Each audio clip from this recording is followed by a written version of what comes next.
안녕하세요. 장TV입니다. 요즘 세상 노인네들 내 집에서 살다 늙고 치고 싶다. 도대체 무슨 생뚱한 말이냐고요?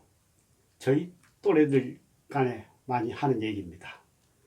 세상을 이 나이에 살다 보니 당연한 듯 얘기가 특별하게 받아들여져 나만의 불통의 시대를 살고 있는 듯 해서 한번 던져본 오늘의 얘기옵시다.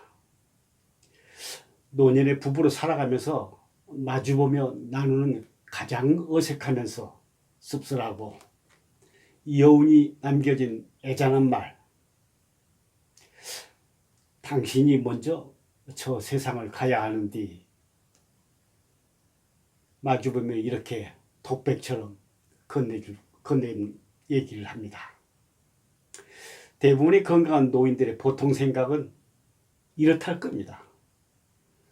현실적인 삶 중에서 종착역, 노후의 요양시설 입소에 대한 그들의 생각을 한번 묻고 싶습니다. 어디서 어떻게 죽음을 맞이할 것인가 하는 민감한 문제들에 직면하여 생각해 봅니다.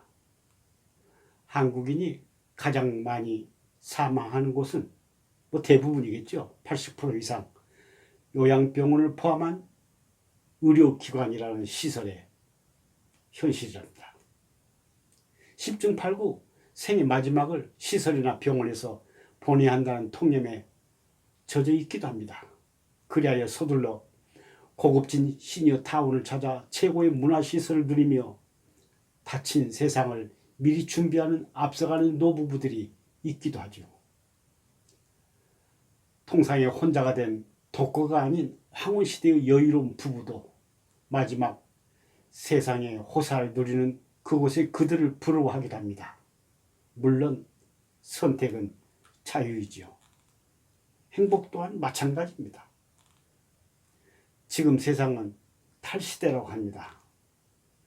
사회복지에서 탈시선화라는 말은 그대로 시설에 수용하는 것에서 탈피해 자신의 집이나 지역사회에 거주하면서 필요한 서비스를 받는 거랍니다. 노인 복지 분야에서 AIP, Aging in Place, 살던 곳에서 나이 들어가기, AIP가 핵심의 개념이랍니다. 그 지역사회에 기반한 커뮤니티 기반 시설을 말하는 거랍니다. 노인 실태 조사에서도 노인들의 절반 이상이 거동이 불편하더라도 살던 곳에서 여생을 여행처럼 보내고 싶다. 이렇게 응답하는 사람도 10명 중 5, 6명 꼴이라니 말입니다. 나의 아내 생각 또한 마찬가지인 것 같습니다. 그런데 우리의 현실은 어떠합니까? 나의 가족살 보더라도 부모님께서도 시설에 위탁하여 생을 마감하셨죠. 주변의 어르신들도 요양병원 입소, 시니어 타운을 찾아 열린 세상에서 실버들의 닫힌 사회로 서둘러 가족을 떠나 쓸쓸한 노후를 보내고 계십니다. 소통 전문가인 나답게 그날을 대비하고자 하는 뜻에서 화두를 오늘 제가 준비해 보았습니다. 나이 들어 아프면은 가족에게 부담스러운 존재가 되고 만다. 서글프지만 부정할 수 없는 현실이죠. 나도 가족과 떨어져 요양병원 다인실에서 죽음을 맞을 수도 있겠다. 반면에 자식이나 주변 사람에게 간병 부담을 주지 않고 혼자서 자택 죽음을 준비하는 사람들의 관심들이 많이 늘고 있습니다. 제 주변에서도 쉽게 찾아볼 수 있고요. 방문 간병, 방문 간호, 방문 의료 등 지원받으면 충분히 가능한 일이니까 말이죠. 자, 그렇다면 과연 누구의 선택이 존중되어야 하는가? 나의 결심인가? 그렇지 않으면 가족인가? 현대판 고려장이라는 부정적인 사회적 인식, 치매성 질환의 경우에 노인 학대라는 인권의 사각지대로 이어지고 부양에 따른 가족 간의 갈등, 불화 등 여러 가지 고려해야 할 요소들입니다. 물론 매장 문화가 시설 화장장으로 급속도로 변환되건 나의 사후에 치루어진 선택이라 불가피한 결정이라고 수용하더라도 요양원 시설기관의 입소 여부는 살아있는 나의 최소한의 선택이라는 권한이 아니겠습니까? 노인 인권의 사치스러운 얘기가 아니더라도 세상의 흐름이라고 받아들여져야 한다는 사회적 현실에 대하여 많은 생각을 요즘 갖게 됩니다. 해외 사례로 본 세상 노인들의 요양 실태를 한번 살펴봤습니다. 요람에서 무덤까지 세계 근대복지의 견인차 역할을 한 영국도 노인 복지의 기본 방향은 탈시설화 정책의 추구입니다. 다시 말하면 노인으로 하여금 가능한 한 그들이 살고 있는 주택에 그대로 머물러 생활할 수 있도록 국가나 사회가 적극 도와줘야 한다는 거죠. 이웃나라 초고령사를 이미 경험하고 있는 일본도 개요 보험시대 이미 7, 80% 이상의 노인이 이 제도를 이용하고 있습니다. 의료와 식사 등 각종 서비스와 문화생활이 주어지는 실버타운에 대해서도 회의적인 생각을 갖고 내 집에 살면서 방문 요양, 방문 간호, 방문 의료 서비스를 받으면 그만이라는 것이죠.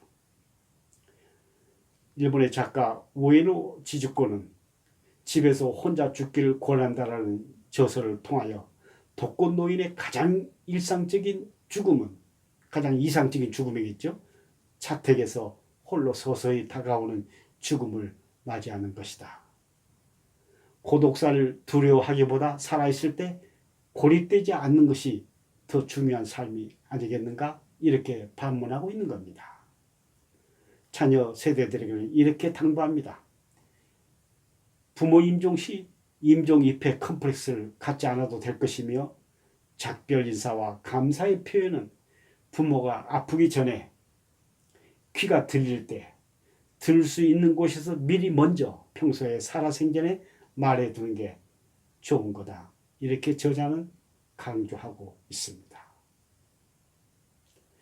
요즘 노인 주거복지 최고의 문화생활시설을 자랑하는 시니어타운의 입소 조건 아무에게나 허락된 건 아니지요. 충분한 경제적인 준비가 되지 아니하고는 감히 상상하기 힘듭니다. 우리가 양로원, 요양원을 노인의료복지시설이라고 얘기하고 요양병원은 노인의료기관 그리고 실버타운 또는 시니어타운이라고 명칭되는 노인 주거복지시설 이렇게 분류를 하고 있습니다. 입소인들의 호칭은 어르신들이라고 말들은 하지만 인권은 노인네 이하의 취급으로 인권 사각지대로 얘기되고 있습니다. 자유로운 휴대폰 사용도 자제돼야 될 것이며 여러 가지 고독과의 싸움이 시작되는 겁니다. 자, 이제 나만의 맞춤형 노후 선택의 준비를 위한 몇 말씀 마지막으로 드리겠습니다. 젊은 세대들은 어차피 나이든 부모들과 함께 사는 것을 기피하는 현상이 대세인 거죠. 노노 케어 시대 60대 이상의 요양보호사가 더 나이든 노인을 돌보는 세상 성인용 기저귀 착용이 일상화해야 되는 때가 오게 되면 간병인의 도움이 없이는 그 마지막 여생을 지탱하기 힘든 것 같습니다. 자, 여기에 간병비라는 경제적인 부담은 우리가 충분히 준비되어 있습니까? 창 TV 구독자 여러분, 간병인 보험 가입도 적극 권유해 봅니다. 저는 지난 이틀 전 이 보험 가입을 서둘러 결정을 했습니다. 두 가지 정도 선택에 고민이 되더군요. 과연 내가 100세까지 간병인의 도움을 받으며 살아야 되는 것인가? 그렇지 않으면 80세, 90세인가? 아마 구독자 여러분도 보험 가입을 결정할 때 심각하게 고민하실 겁니다. 100세형인가? 80세형, 90세형인가? 두 번째, 내가 간병인 도움을 받아야 할 병실의 선택은 1인실을 해야 될 것인가? 그렇지 않으면 2인실 이상 다인실을 선택해서 가입해야 될 것인가? 그 또한 심각한 고민에 따지게 됩니다. 곰곰이 생각하는 시간을 갖게 될 겁니다. 장창창 TV였습니다.